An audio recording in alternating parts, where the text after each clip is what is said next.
Amara Jackson, a discreet millionaire, uncovers a troubling dip in her luxury brand's monthly sales. Determined to investigate, she trades her tailored blazer for a simple white t-shirt and faded jeans, stepping into her Manhattan flagship store unnoticed. There, the store manager's scornful attitude dismisses her as insignificant. Tensions escalate when an irate couple storms in, demanding a refund for faulty shoes and cursing the staff. The manager insists the shoes aren't theirs. But when the husband raises his hand to strike her, Amara intervenes, only to be told, "You're nobody, get lost."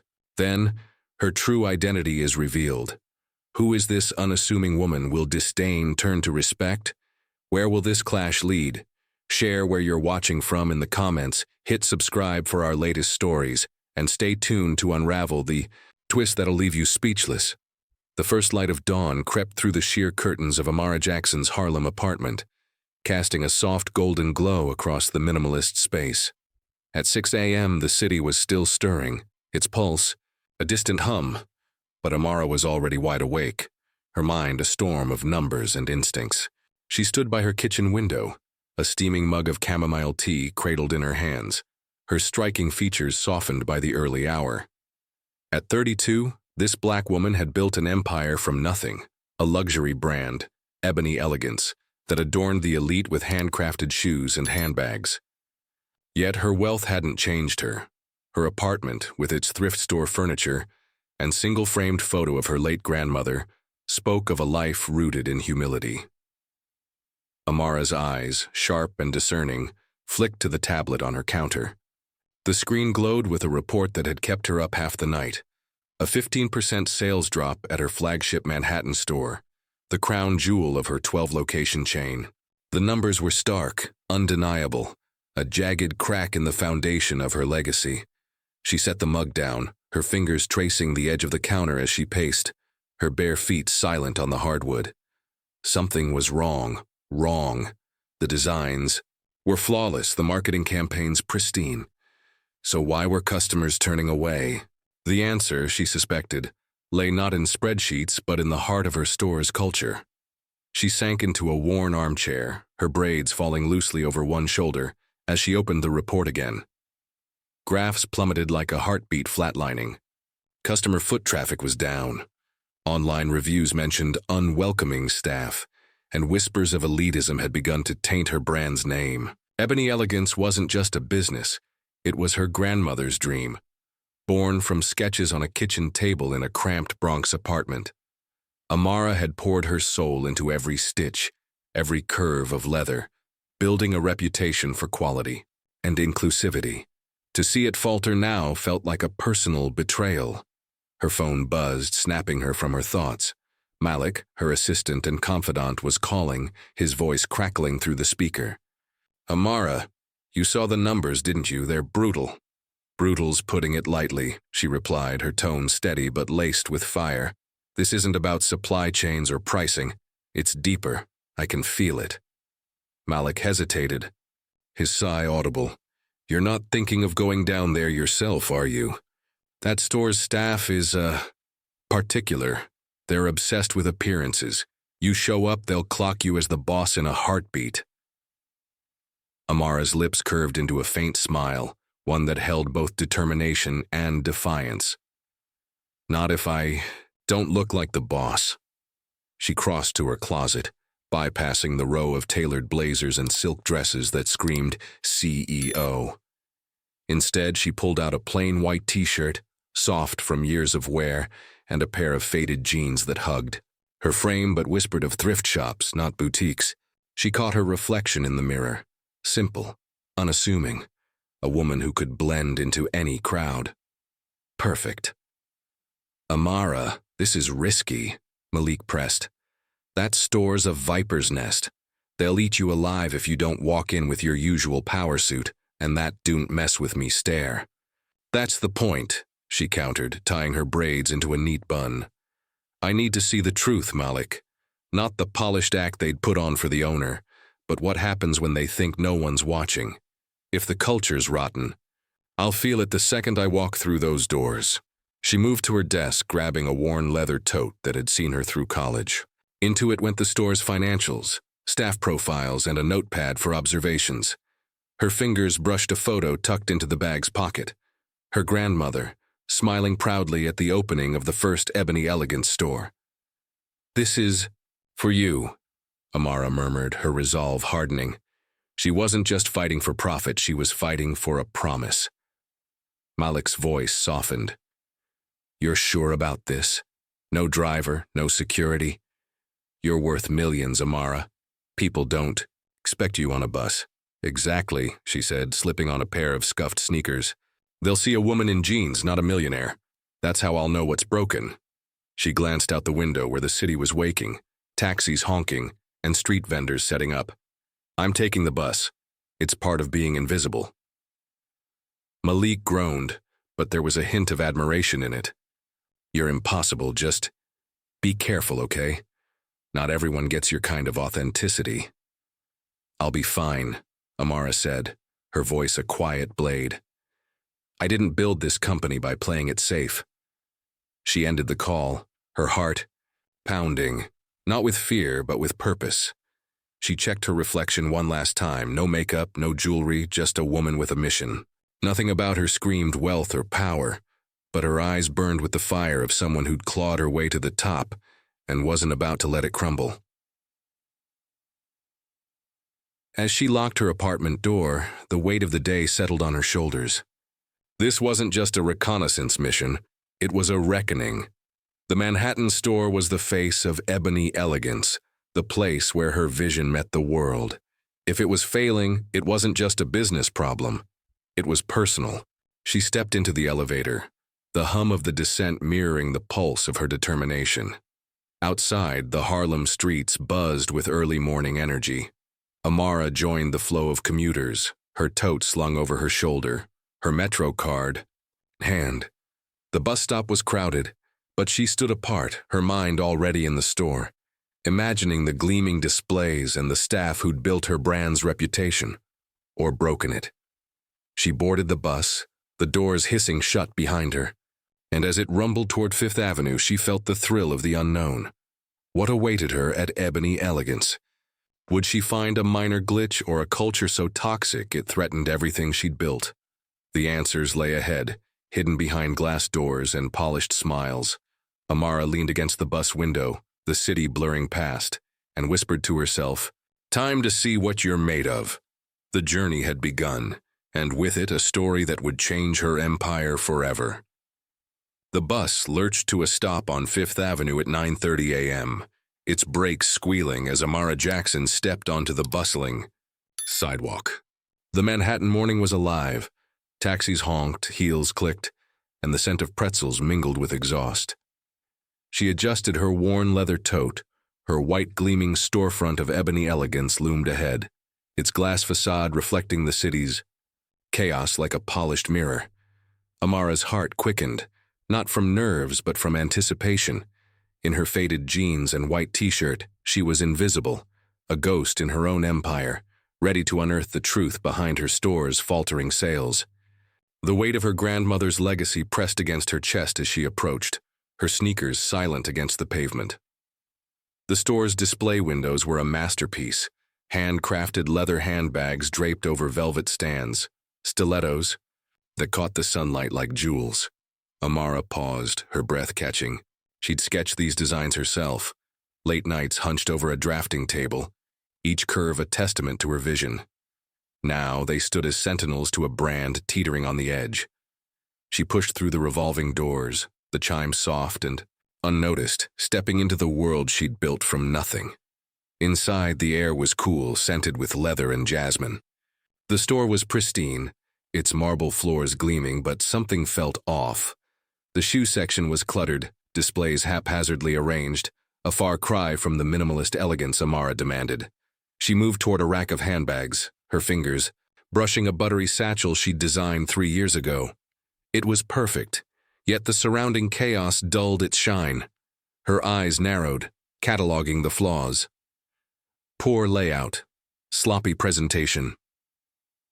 The store was a shadow of her vision. At the counter, a cluster of employees chatted, their laughter sharp and careless.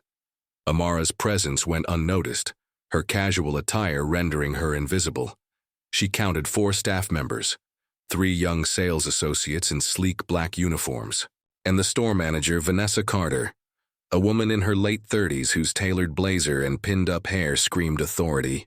Vanessa's profile from the dossier flashed in Amara's mind. Efficient, ambitious, complaints of elitism. As Amara lingered near a display, Vanessa's gaze flicked toward her, scanning from Amara's scuffed sneakers to her plain t-shirt.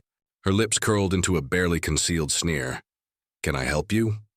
Vanessa's voice was polite but laced with condescension, as if Amara had wandered into the wrong store. Her eyes lingered on the faded jeans, her judgment palpable. "Just looking, thank you," Amara replied, her tone neutral, her smile a shield. She moved to a shelf of velvet-lined shoeboxes, inspecting their arrangement, but Vanessa's stare followed, heavy and dismissive. "She's probably here to waste our time," Vanessa muttered to an associate, a young woman with a E. Name tag reading Kayla. Her voice was low but deliberate, meant to be overheard. Kayla smirked, leaning closer. "Bet she's just taking selfies for her blog or something." Their laughter was a blade, sharp and practiced, cutting through the store's polished veneer. 2 other associates, a man and a woman, joined in, their whispers carrying, "Does she even know what this place sells?" Amara's jaw tightened, but she kept her composure, her fingers steady as she adjusted a misaligned shoebox.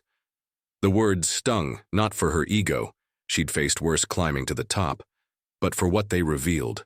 This wasn't just rudeness. It was a culture of exclusion, a betrayal of everything Ebony Elegance stood for.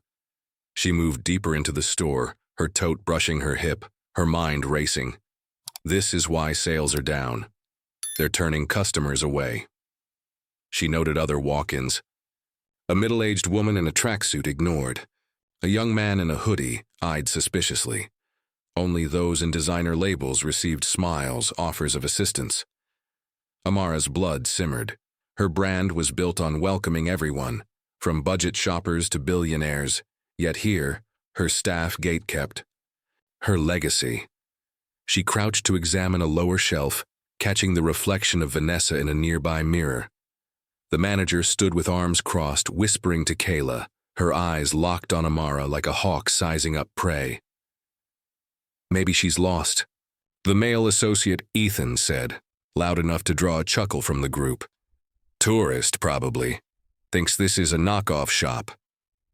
Or one of those influencers who can't afford a keychain," the other woman, Lila, added, her voice dripping with mockery. Vanessa's smile was thin, predatory. "Let her browse. She'll leave when she sees the price tags." Amara rose, her movements deliberate, and met Vanessa's gaze for a fleeting moment. Something flickered in the manager's eyes. Uncertainty, perhaps, but it vanished as she turned back to her clique. Amara's pulse steadied, her resolve hardening. She pulled a small notepad from her tote, jotting, "Cluttered displays. Hostile staff. Culture toxic." Each word was a verdict, a step toward the reckoning she'd come to deliver. She moved to a corner display, her fingers tracing a pair of pumps she'd designed for her grandmother's 70th birthday. The memory softened her, but the staff's next barb cut through. God, who let her in here? Kayla's voice, bold now, rang out. Amara's hand stilled. She was no stranger to being underestimated. Her skin, her gender, her roots had made her a target before. But this was different. This was her store, her dream, and they were dismantling it with every snide word. The store's energy shifted, the air growing heavier. Amara sensed the storm brewing, not just in her but in the space itself. She glanced at the entrance where the revolving doors spun lazily, admitting a new customer. The staff's laughter faded, their focus shifting, but Amara knew this was only the calm before the chaos. She slipped the notepad back into her tote, her eyes scanning the room one last time.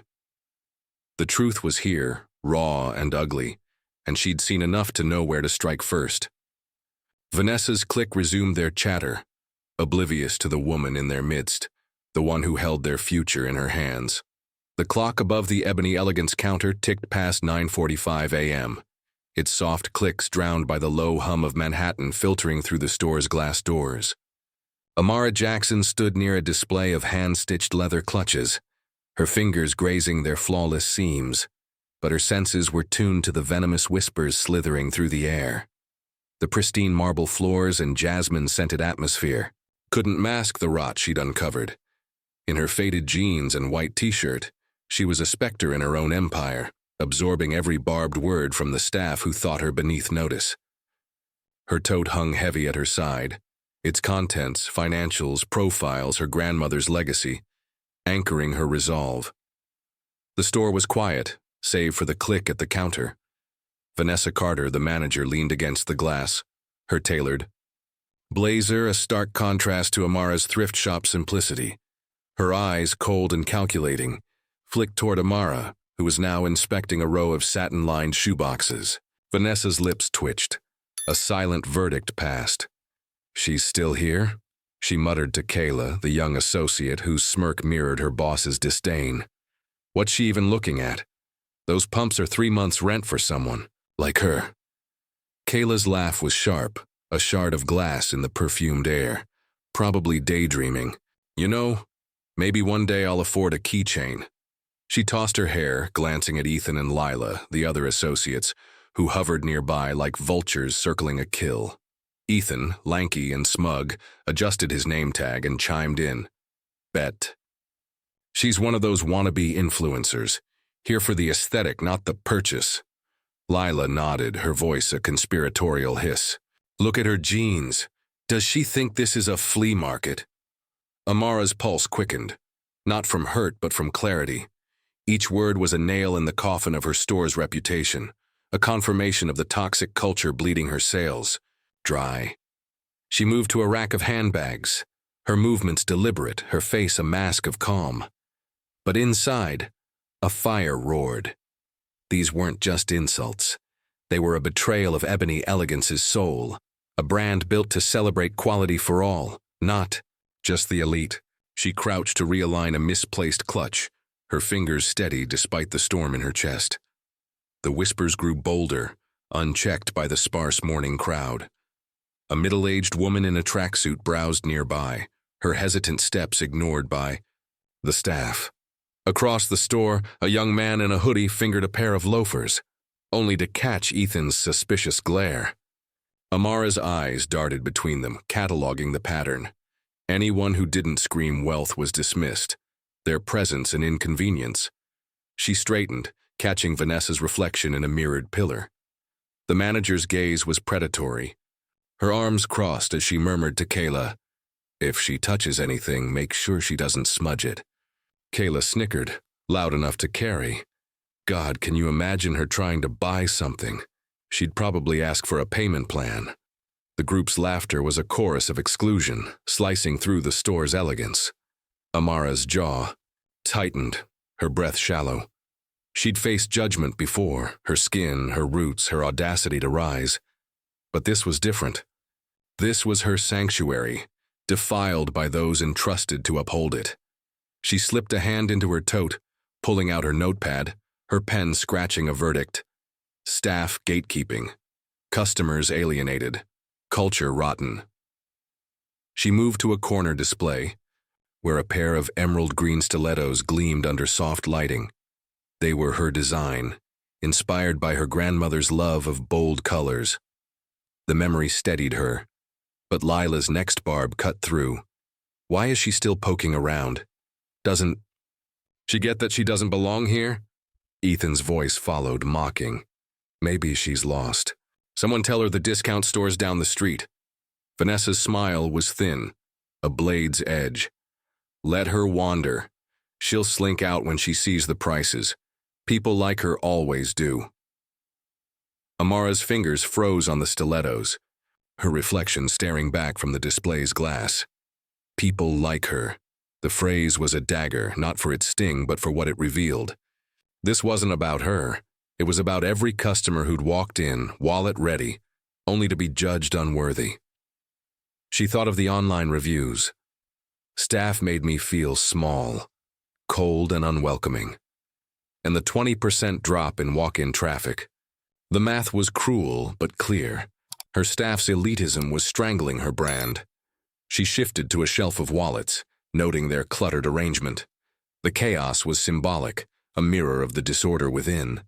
Another customer entered, a woman in a modest sundress, and Amara watched as Kayla rolled her eyes, whispering to Lila, "Another one who can't afford a thing." The woman hesitated, then left, her shoulders slumped. Amara's pen scratched harder. Staff driving customers away, urgent overhaul needed. The air grew heavier, the store's elegance a facade crumbling under the weight of disdain. Vanessa's clique resumed their chatter, their voices a relentless drip of poison. Amara's eyes swept the room, taking in the gleaming fixtures, the products she'd poured her soul into. This was her creation, yet it felt foreign, hijacked by a culture she hadn't sanctioned. She tucked the notepad away, her resolve a steel rod in her spine. She wasn't just here to observe. She was here to reclaim.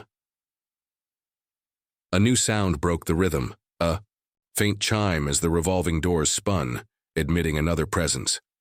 The staff's laughter faltered, their focus shifting, but Amara remained still, her senses sharp. The whispers had painted a vivid picture, one of arrogance and exclusion, and she'd seen enough to know the battle ahead. Vanessa's gaze flicked toward her one last time, a fleeting challenge, unaware that the woman in faded jeans held the power to reshape their world. Amara's lips curved, not in a smile but in determination. The stage was set, and the truth was hers to wield. The Ebony Elegance store hummed with deceptive calm at 10:15 a.m., the jasmine-scented air masking a brewing storm.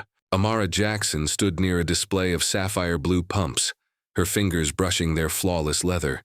But her senses were locked on the counter where Vanessa Carter and her clique held court. The manager's tailored blazer gleamed under the store's soft lights, her authority unchallenged, until the revolving doors spun violently, shattering the morning's rhythm. A well-dressed couple stormed in, their faces twisted with fury, the man clutching a pair of scuffed loafers like a weapon. Amara's pulse quickened, her instincts flaring. In her faded jeans and white t-shirt, she was still invisible, a silent observer in her empire. But the scene unfolding promised to crack the store's polished facade wide open. The man, broad-shouldered in a pinstripe suit, slammed the loafers onto the glass counter, the sound echoing like a gunshot. These shoes fell apart after one. "Where?"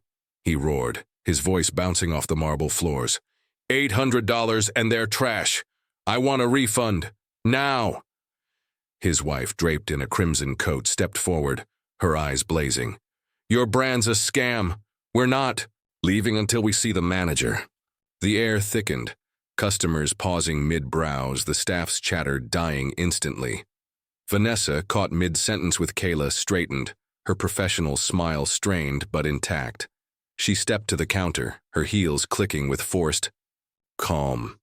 "Sir, madam, let's discuss this calmly," she said, her voice smooth but edged with tension. She lifted the loafers, her fingers tracing the worn soles, her brow furrowing. "These don't look like our designs. Can you show me a receipt?" Her tone was polite, but the accusation hung heavy. She doubted their claim. The man's face reddened, his fists clenching. "You're calling us liars?" he bellowed, leaning over the counter, his bulk looming. "I'll have your job for this. Where's the manager?" "I am the manager," Vanessa replied, her smile tightening, her eyes flicking to the associates for support. Kayla, Ethan, and Lila hovered behind her, their faces a mix of unease and defiance. The wife jabbed a finger at Vanessa. "You think you can brush us off? We're not nobodies. We'll sue this place to the ground." Amara, standing mere feet away, watched the exchange with razor-sharp focus. Her tote hung at her side, her notepad untouched, but her mind racing. The couple's outrage was loud, but Vanessa's response was telling, defensive, not conciliatory. The manager's earlier disdain for Amara echoed in her posture now, a gatekeeper, not a problem solver. Amara's eyes darted to the loafers. The stitching was sloppy, the logo off-center, not ebony. Elegance's work. Vanessa was right. But her approach was gasoline on a fire. The man's voice rose, drawing every eye in the store. "You're ripping people off and then lying about it." He swept the loafers off the counter, sending them skidding across the floor. Customers gasped, stepping back. Vanessa flinched, her composure cracking. "Sir, please, we can't refund non-authentic products," she said, her voice sharper now. "If you don't have a receipt." "Don't lecture me," the man cut in, his arm jerking upward as if to strike. Vanessa recoiled, her hand flying to her chest, her eyes wide with shock. Amara's instincts kicked in, her body moving. Before her mind caught up, she stepped between the man and Vanessa, her frame slight but unyielding, her hand snapping out to grab his wrist mid-air. "That's enough," she said, her voice low, steady, a blade cutting through the chaos. The man froze, his arm rigid in her grip, his eyes narrowing. The store fell silent, the air electric with tension. Vanessa, still reeling, shot Amara a glare, her shock laced with annoyance as if this stranger's interference was an insult. "Who the hell are you?" the man snarled, yanking his arm free. His face was a mask of contempt, his wife echoing his scorn. "This doesn't concern some random nobody, get lost." The word nobody landed like a slap, but Amara didn't flinch. Behind her, Vanessa's clique exchanged smirks, Kayla whispering to Lila, "She's sticking her nose in now." Ethan's chuckle was soft but audible, their amusement a stark contrast to the couple's rage. Amara stood her ground, her eyes locked on the man's, her presence a quiet storm. "You don't get to raise a hand in my store," she said, her words measured but carrying an authority that made the wife's sneer falter. The man laughed, a harsh barking sound. "Your store? What, you clean the floors here?" The wife's lips curled. "Mind your business or you'll regret it." The staff's smirks widened, Vanessa's glare softening into something like pity. They saw a woman in thrift shop clothes, overstepping her place, about to be humiliated. But Amara's heart was steady, her resolve a steel thread woven through years of breaking barriers. She sensed the tipping point, the moment where this confrontation could spiral or shift. Her tote brushed her hip, a reminder of the power she held, the truth she'd yet to unveil. The couple's fury, Vanessa's defensiveness, the staff's mockery, all of it swirled around her, a storm she'd walked into willingly. Customers watched, some edging toward the exit, others frozen in morbid curiosity. The man took a step closer, his bulk intimidating, but Amara didn't budge. Her voice, when she spoke again, was calm but unyielding. "Step back, now." The command hung in the air, a challenge unanswered, as the store held its breath, teetering, on the edge of chaos. The air in Ebony Elegance crackled with tension at 10:20 a.m., the store's marble floors reflecting the harsh glow of overhead lights. Amara Jackson stood resolute, her hand still tingling from gripping the angry man's wrist, her faded jeans and white t-shirt a stark contrast to the opulence around her. The couple's fury hung like a storm cloud, the man's face contorted, with contempt after her intervention. "Who the hell are you?" he spat, his voice a venomous growl. "Some random nobody? Get lost." His wife's sneer mirrored his, her crimson coat swaying as she jabbed a finger. "This isn't your fight, scram." Behind Amara, Vanessa Carter's glare burned, her tailored blazer stiff with indignation at this stranger's audacity. The staff, Kayla, Ethan, and Lila, smirked from the counter, their whispers a soft hiss of amusement. The store was a powder. Keg and Amara held the match. She straightened, her slight frame radiating a quiet power that seemed to shift the room's gravity. The man's insult, nobody, echoed, but it didn't touch her. She'd been underestimated before, her skin, and roots a target long before she'd built her empire. Now, in her own store, the moment had come to shatter their illusions. Her eyes, sharp and unyielding, locked onto the man's, then swept to Vanessa, whose annoyance was giving way to curiosity. The staff's smirks faltered, sensing a change. In the air, like the hush before a thunderclap. "I'm not a nobody," Amara said, her voice clear, cutting through the chaos like a blade. "I'm Amara Jackson, the owner of Ebony Elegance, The words landed like a detonation. The silence that followed deafening. The man's jaw slackened, his arm dropping as if the fight had been sucked out of him. His wife's hand froze mid-gesture, her eyes widening in slow horror. Vanessa's face drained of color, her lips parting soundlessly, her blazer suddenly seeming too tight. Kayla gasped, her hand flying to her mouth while Ethan and Lila exchanged panicked glances, their earlier laughter a distant memory. The store's atmosphere shifted, the jasmine scent now heavy, oppressive. Customers, frozen in their browsing, stared, some clutching handbags like lifelines. The security guards stationed near the entrance straightened, their eyes flicking to Amara for direction. She stood unwavering, her tote brushing her hip, a silent reminder of the power she'd carried unnoticed. The couple's arrogance crumbled, the man stammering, You're the owner?" His wife's voice was a whisper. "But your clothes." Amara's gaze didn't waver. "My clothes don't change who I am," she said, her tone firm but not unkind. "But your actions, disrupting my store, making false claims, those have consequences." She turned to the guards, her voice steady. "Escort them out. They've caused enough trouble." The guards moved swiftly, one taking the man's arm, the other gesturing to the wife. "Wait!" the man protested, his bravado gone. "We didn't know. We'll leave quietly." His wife clutched her coat, her face pale. "Please, we didn't. You meant to intimidate," Amara cut in, her eyes narrowing. "And you brought counterfeit shoes to scam my brand. Our legal team will handle your accusations." The guards led them toward the revolving doors, the man's protests fading into the Manhattan hum outside. The doors spun shut, sealing the store in a stunned hush. Amara turned to Vanessa, whose shock had morphed into something like dread. The manager's hands trembled, her earlier disdain replaced by a dawning realization. Kayla, Ethan, and Lila stood rooted, their faces a gallery of fear and regret. Amara's presence filled the room, her simplicity now a stark contrast to the authority radiating from her. "You judged me," she said, her voice low but piercing, addressing Vanessa directly. "You saw jeans and sneakers and decided I didn't belong. How many customers have you dismissed the same way?" Vanessa opened her mouth, but no words came. Her eyes darted to the staff, seeking an ally, but they avoided her gaze, their earlier camaraderie dissolved. Amara stepped closer, her sneakers silent on the marble. "This store's sales are down 15%, she continued, her words a scalpel. "Customers feel unwelcome, and it starts with you." She gestured to the cluttered displays, the neglected corners. "This isn't the Ebony Elegance I built. My brand welcomes everyone, not just those in designer labels." The weight of her words settled over the staff, their silence a confession.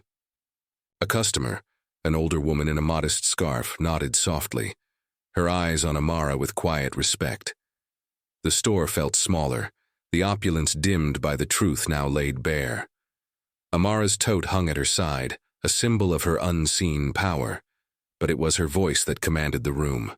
"I came here to understand why my legacy is faltering," she said, her gaze sweeping the staff. "And I've seen enough." Vanessa's shoulders slumped, her authority unraveling. Kayla's hands fidgeted, Ethan's smirk long gone, Lila's eyes fixed on the floor. Amara's heart was steady, her resolve a fire tempered by years of breaking barriers. She'd walked in as a stranger, but now she stood as their reckoning. "This ends today," she said, her voice a promise. "You'll learn what this brand stands for, or you won't be part of it." The store's silence was profound, broken, only by the faint tick of the clock. Amara's eyes lingered on Vanessa, the woman who'd set this toxic tone, then moved to the staff, their faces a mirror of their misjudgments. The customers watched, some whispering, others standing in awe. Amara's simplicity, her jeans, her t-shirt had been their blind spot, but now it was her strength. The truth was out, and with it the first step toward reclaiming her empire. At 11 a.m., the back office of Ebony Elegance was a claustrophobic cocoon, its walls lined with sales charts and employee schedules, the air thick with the residue of jasmine and tension. Amara Jackson stood before the store's 10 employees, her faded jeans and white t-shirt a stark contrast to the polished uniforms of the staff packed into the cramped space. The fluorescent lights buzzed faintly, casting sharp shadows across their faces. Vanessa Carter's pale with dread, Kayla's wide-eyed, Ethan and Lila's downturned in shame. The chaos of the morning's confrontation lingered like smoke, but Amara's presence was a steady flame, commanding silence. Her tote rested on a nearby table, a silent witness to the reckoning she was about to deliver. She stood at the room's center, her braids neatly tied, her posture unyielding yet calm like a general surveying a battlefield. The employees sat on folding chairs, their usual chatter replaced by a heavy stillness, their eyes darting between Amara and the floor. Vanessa, perched at the edge of her seat, clutched her blazer's hem, her earlier authority reduced to a fragile veneer. The others, Kayla, Ethan, Lila, and the remaining associates, shifted uncomfortably, their earlier smirks buried under the weight of Amara's revealed identity. The clock on the wall ticked relentlessly, each second a reminder of the empire at stake. Amara's voice, when she spoke, was clear, deliberate, slicing through the room's unease. "Every one of you has contributed to Ebony Elegance's success," she began, her gaze sweeping the group, locking eyes with each employee. "From stocking shelves to closing sales, you've helped build this brand. But today, I saw something that threatens everything we've created." Her words hung heavy, a verdict delivered with quiet force. Vanessa's shoulders stiffened, her knuckles whitening as she gripped her chair. She paced slowly, her sneakers silent on the linoleum floor, her presence filling the small room. "This store's sales are down 15%, she said, her tone unwavering. "Walk-in traffic has dropped 20% because customers feel unwelcome. They walk in, wallets ready, and leave feeling judged. That's not a market problem, that's a you problem." Her eyes landed on Vanessa, whose gaze dropped, unable to meet the intensity of her stare. The manager's earlier disdain, her muttered barbs about Amara's jeans, now seemed a distant, reckless misstep. Amara stopped pacing, planting herself before the group. "I built Ebony Elegance to be a place where quality matters more than appearances," she said, her voice rising with conviction. "Where a teacher in sneakers or a CEO in a suit can walk in and feel valued. But you've turned it into a clique, deciding who's worthy based on their clothes." She gestured toward the door, beyond which the store's displays stood in disarray. "That's why customers are leaving. That's why my grandmother's dream, my dream, is faltering." The room was silent, the weight of her words pressing down like gravity. Kayla's hands fidgeted in her lap, Ethan's jaw clenched, and Lila stared at her shoes, her earlier bravado gone. Amara's heart pounded, not with anger but with purpose. She'd seen the store's flaws, cluttered displays, hostile attitudes, and now she saw the path to fix them. "Starting next week," she announced, her voice a beacon in the dim room, "every employee will attend a mandatory customer service training program. I'll teach it myself." A murmur rippled through the group, quickly stifled as Amara's gaze sharpened. "You'll learn to see every customer as an opportunity, not a stereotype," she continued. "You'll learn to treat people with the respect this brand demands, whether they're in sweatpants or silk." She turned to Vanessa, whose face was a mask of barely concealed panic. "Vanessa, as manager, you set the tone. Your leadership has fostered this culture, and it's unacceptable. You're on probation, effective immediately." Vanessa's breath hitched, her eyes widening, but she said nothing, her silence a tacit admission. The other employees exchanged glances, the reality of their missteps sinking in.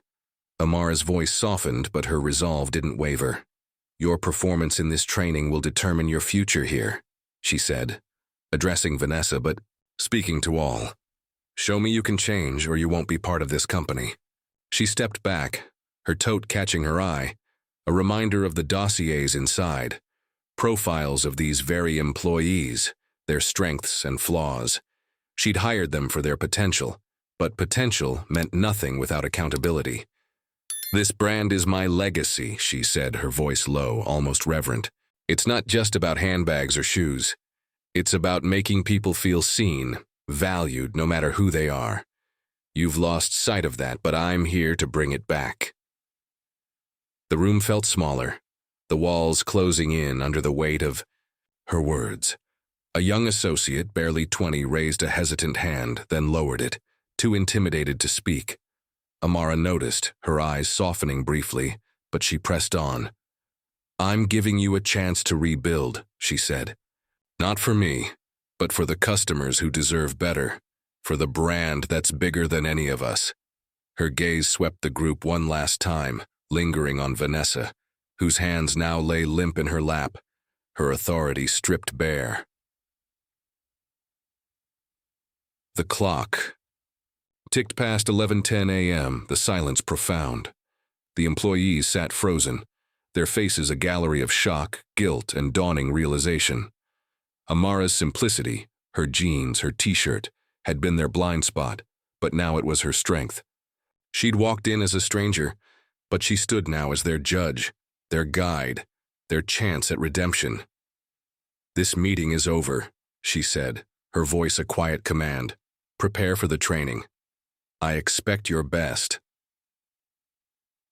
As the employees rose, their movement slow, Amara remained still, her heart steady. The battle for her store's soul had begun, and she was ready to fight.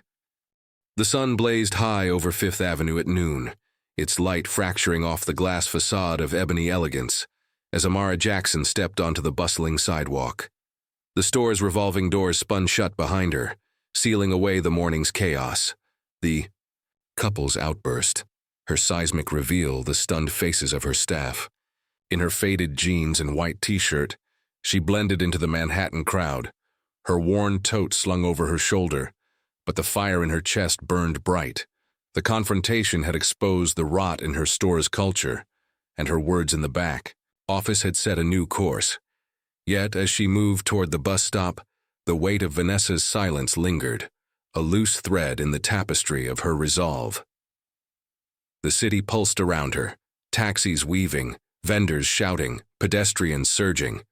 Like a tide, Amara's sneakers scuffed the pavement, her braids swaying as she navigated the throng. Her mind replayed the meeting, Vanessa's pale face, the staff's guilt, her voice cutting through their defenses. She'd laid down the law, mandatory, training, probation for the manager. But the real test was yet to come. Could they change, or would her empire demand a deeper purge? The question gnawed at her, sharp and insistent. A voice broke her thoughts, breathless and unsteady. "Ms. Jackson," Amara turned, her eyes narrowing as Vanessa Carter hurried toward her, her tailored blazer slightly askew, her heels clicking frantically. The manager's usual polish was frayed, her hair loosened, her lipstick smudged, her composure a fragile mask. The sidewalk crowd parted instinctively, sensing the urgency, as Vanessa stopped short, her chest heaving. "Please, I need to talk to you," she said, her voice trembling, a stark contrast to the disdain she'd wielded hours earlier. Amara's expression remained impassive, her tote a steady weight at her side. She crossed her arms, her gaze piercing. "What is it, Vanessa?" Her tone was calm but unyielding, a quiet challenge that made the manager flinch. The city's din faded, the moment narrowing to the two women on the sunlit pavement, a world hanging in the balance. Vanessa's hands twisted together, her knuckles pale. "I'm so sorry," she stammered, her eyes darting to the ground, then back to Amara. "For this morning, for everything. I didn't know who you were, and I—" Her voice cracked, her usual confidence shattered. "I was wrong. I shouldn't have treated you like that." The words spilled out raw and unpolished, a plea wrapped in desperation. Passers-by glanced curiously, but Amara's focus was a laser, cutting through the apology to the truth beneath. "That's the problem, Vanessa," Amara interrupted, her voice low, steady, a blade honed by years of breaking barriers. "You shouldn't need to know who someone is to treat them with respect." She stepped closer, her sneakers silent, her presence towering despite her simplicity. You saw my jeans, my t-shirt, and decided I was nothing. How many customers have you dismissed the same way? How many sales, my sales, have you cost because of your prejudice? Vanessa's face crumpled, her eyes glistening, but Amara didn't soften. The manager's apology was a start, but it was hollow without action, a gesture born of fear, not transformation. I didn't think, Vanessa whispered, her voice barely audible over the city's hum. I was caught up in the moment, in how things are here. I know that's no excuse. She swallowed hard, her hands trembling. I want to make this right. I'll take the training seriously, I swear. Please give me a chance. Amara studied her, her gaze unrelenting, searching. For sincerity in the manager's faltering demeanor, Vanessa's eyes, once sharp with scorn, now held a flicker of something else. Shame, perhaps, or the faint spark of resolve. But Amara had seen too many empty promises in her climb to the top. She thought of her grandmother, whose dream had built Ebony Elegance, whose faith in people had shaped Amara's own. Could Vanessa be redeemed, or was she a liability to that legacy? I'm not ready to accept your apology, Amara said, her voice firm, cutting through Vanessa's hope like a cold wind. Words are cheap, Vanessa. You've set a tone in that store that's driven customers away, tarnished my brand. If you want my trust, you'll earn it through your actions. She paused, letting the weight of her words settle. The training isn't just a requirement. It's your chance to prove you belong here. Show me you can change or you're out. Vanessa nodded, her lips pressed tight, tears brimming but unshed. I understand, she said, her voice small, stripped of its earlier arrogance. I'll do whatever it takes. The promise hung, fragile, a thread Amara wasn't ready to grasp. She turned toward the bus stop, the city's rhythm swelling around her, but Vanessa's voice called her back one last time. Ms. Jackson, thank you for giving me a chance. Amara didn't turn, her gaze fixed on the approaching bus, its brakes hissing as it slowed. Don't thank me yet, she said over her shoulder, her voice a quiet command. Show me. She stepped onto the bus, the doors closing with a soft thud, sealing Vanessa on the sidewalk, a lone figure in a sea of strangers. The manager stood frozen, her blazer a stark contrast to the crowd, her face a map of regret and determination. As the bus pulled away, Amara leaned against a window, the city blurring past. Her tote rested on her lap, a silent partner in her mission. She thought of Vanessa's trembling hands, her stammered words, and the long road ahead. The apology was a crack in the manager's armor, but cracks could widen or mend. Amara's heart was steady, her resolve a steel thread woven through years of battles. The fight for her store's soul was far from over, but this moment, raw and unscripted, was a step toward reclaiming her vision. 3 months later, at 7 p.m., the Manhattan skyline glittered beyond the floor-to-ceiling windows of Amara. Jackson's modest office, a converted loft above her Harlem apartment.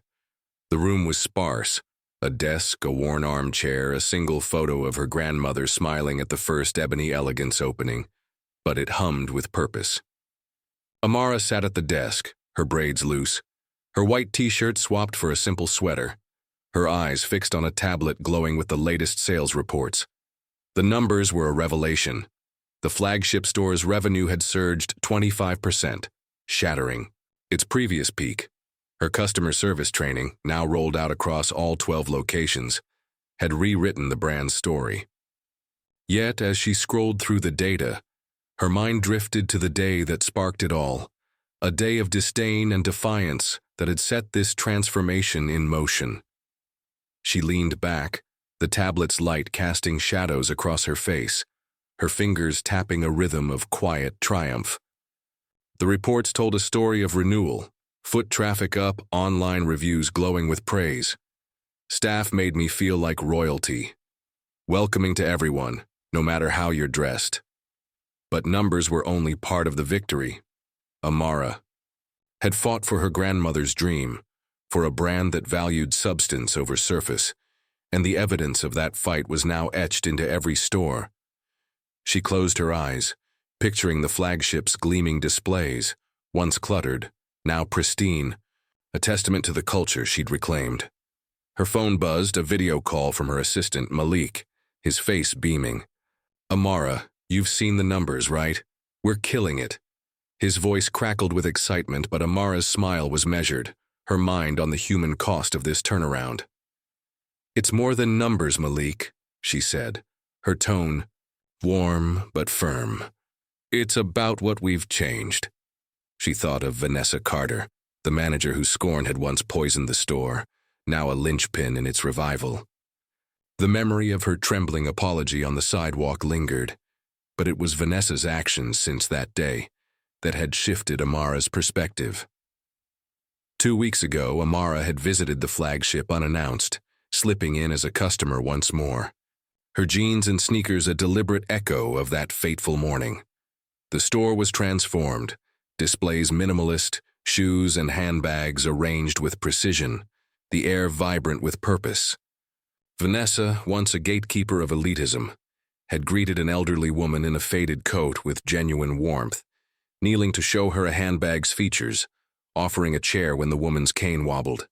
The customer left with a $600 purse and a smile promising to return. Amara had watched from a corner, her heart swelling, her tote a silent witness to the change she'd demanded. Vanessa's turnaround was no fluke.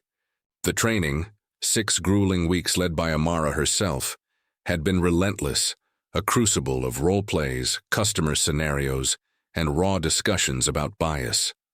Amara had stood before her 200 employees, her voice a blend of steel and empathy, challenging them to see every customer as a story, not a stereotype.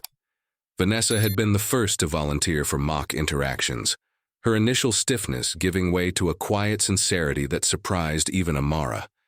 The manager's probation had ended last month, her performance earning a cautious nod from the woman she'd once dismissed. The other staff, Kayla, Ethan, Lila, had followed, their smirks replaced by diligence. Kayla now chatted with teens, browsing on budgets. Ethan helped elderly shoppers with patience, and Lila memorized customer preferences, turning one-time buyers into regulars. The store's energy was electric, a far cry from the cold exclusivity Amara had walked into. Online, customers raved, "I wore sweats and felt valued. Best service I've ever had." The flagship's success had rippled to other locations, each store now a beacon of Amara's vision. She opened a company-wide meeting on her laptop, the screen filling with 200 faces from across her empire. "Ebony Elegance isn't just about luxury," she said, her voice resonating through the virtual room. "It's about making people feel seen, valued, no matter who they are. You've proven that's possible, and I'm proud." The employees nodded, some smiling, others teary. Vanessa's face among them, her eyes bright with a newfound purpose. Amara's words were a celebration, but also a reminder. This was her legacy, and they were its stewards. As the call ended, Amara stood, crossing to the window. The city sparkled below, a constellation of lives and stories. She thought of the morning 3 months ago, the couple's rage, Vanessa's sneer, her resolve to act. That day had been a wound, but also a catalyst, exposing flaws she could no longer ignore.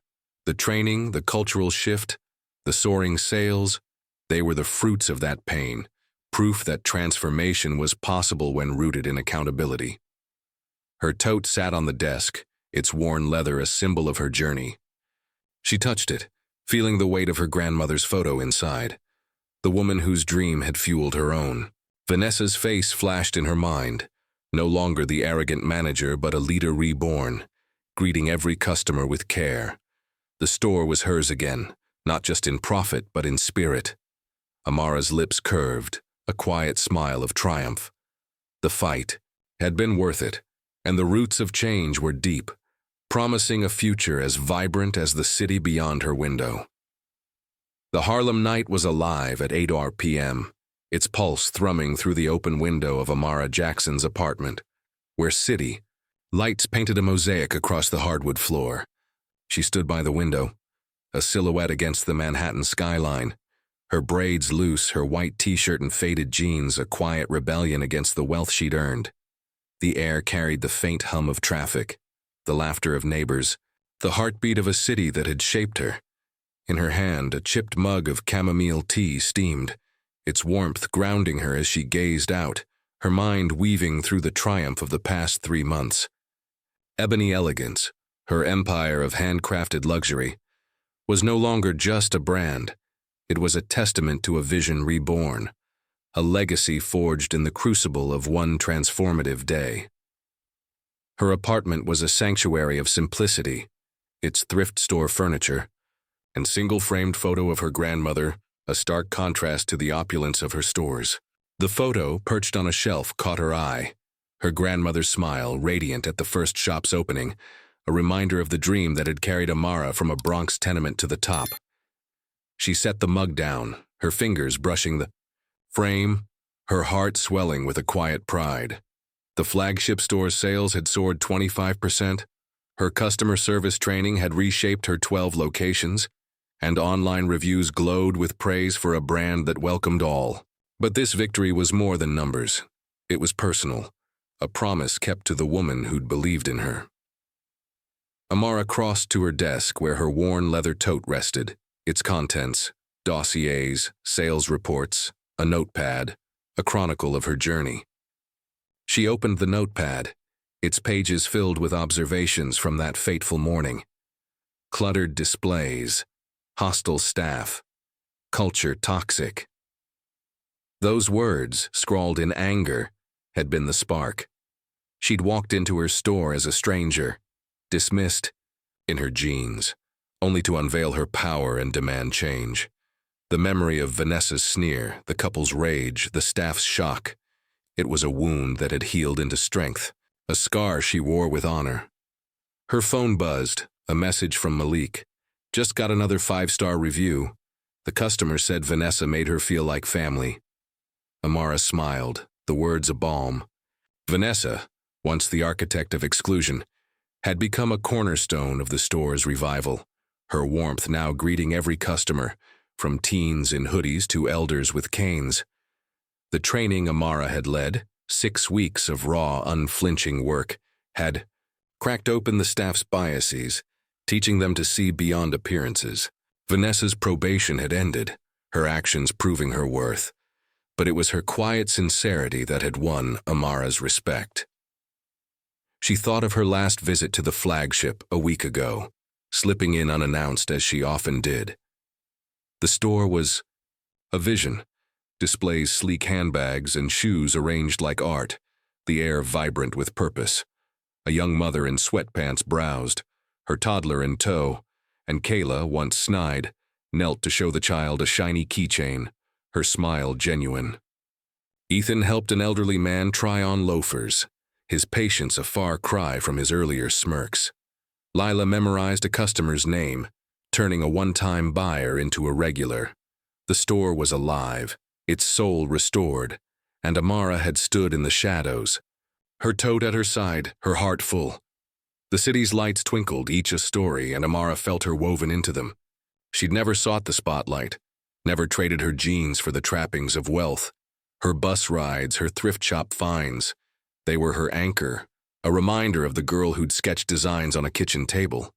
Yet her simplicity had been her power, a cloak that let her see the truth. The staff had seen a nobody that morning, blind to the visionary who'd redefined their world. The irony wasn't lost on her. Their greatest mistake had been her greatest opportunity. She crossed to the window, the mug warm in her hands again. The training had spread beyond her stores, its principles shaping how her 200 employees saw the world. Customers wrote of feeling valued, of staff who listened, who cared. One review lingered in her mind. I walked in nervous, dressed down, but they treated me like I mattered. That was her legacy. Not just handbags or profits, but a culture that lifted people, that saw substance over surface. Her grandmother's dream, once a fragile seed, had grown into a forest, its roots deep and unyielding. Amara's lips curved, a quiet smile of triumph. She thought of Vanessa, now a leader who greeted every customer with care, of the staff who'd shed their arrogance, of the customers who returned because they felt seen. The store was hers again, not just in sales, but in spirit. She set the mug down, her eyes on the skyline, where the city's pulse matched her own. The fight had been fierce, but the victory was lasting. A legacy not of wealth but of respect, forged by a woman in jeans who dared to demand better. As the night deepened, Amara stood still, the city's song wrapping around her. Ebony Elegance was more than a brand. It was a promise, a beacon, a story of transformation. And she, the unassuming visionary, was its heart, forever rooted in the truth that appearances were nothing compared to the substance beneath. Thank you for joining us on Amara Jackson's journey in A Hidden Millionaire's Lesson in Respect. Her story reminds us that true worth lies beyond appearances, and leadership is about uplifting others. What did you think of Amara's transformation of Ebony Elegance? Share your thoughts in the comments. We'd love to hear your reflections. Huge thank you for listening, and we can't wait to bring you another inspiring tale. Until next time, stay curious and keep looking beneath the surface.